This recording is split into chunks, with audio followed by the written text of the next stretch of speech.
Now we're going to combine your inner smile and your 6 healing sounds practice, and they become one.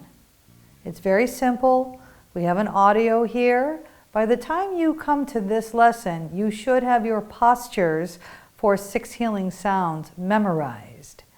This is just an audio lesson to help you combine your inner smile and the 6 healing sounds.